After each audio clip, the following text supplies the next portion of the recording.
et difficile semaine de doute, de négociations et d'incertitudes, nous sommes aujourd'hui arrivés à cette étape cruciale de l'organisation de la vie politique de notre pays que représente l'investiture d'un gouvernement légitime et dont l'énoncé de politique générale a été par une large majorité ratifié dans les deux chambres du Parlement.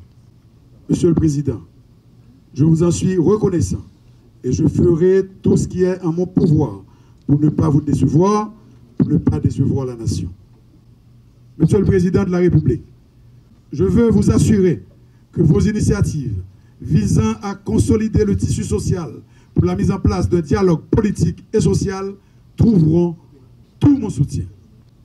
Le gouvernement aura un tableau de bord permettant de suivre l'évolution des résultats à atteindre selon les priorités définies dans le temps imparti. Les feuilles de route seront actualisées en conséquence et déclinées en actions assorties d'indicateurs clés et de délais. Nous ne pourrons jamais obtenir de nos collaborateurs des performances et des résultats si nous ne donnons pas cet exemple. Le Premier ministre que je suis ne fera pas exception. Monsieur le Premier ministre, j'ai fait choix de vous pour diriger le gouvernement en fonction de vos qualités humaines, votre amour pour Haïti, votre capacité à matérialiser mes engagements de campagne afin de répondre aux besoins du peuple. Le Premier ministère doit permettre à la nation de voir clairement ce qui s'est passé dans l'utilisation des fonds du Petro-Caribé. Il y a trop chirépite dans le pays déjà. Trop chirépite déjà. Pour venir l'autre chirépite encore sur un nouveau dossier. Il faut que nous dépolitiser le dossier ça. Pour un charge au Premier ministre. Le peuple demande des explications sur l'utilisation de cet argent.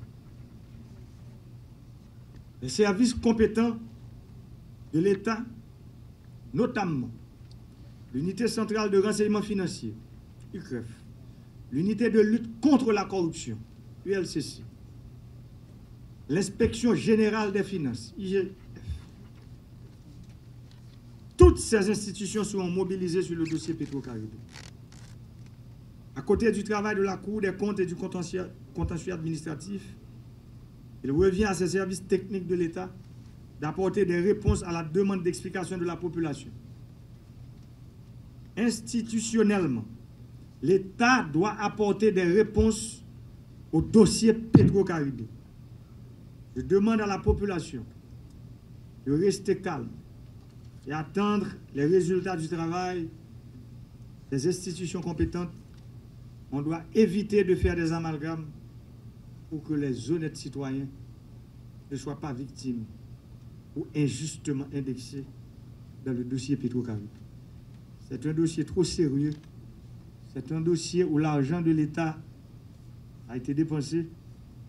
Il nous faut de la sérénité, calme, pour trouver les coupables et les complices.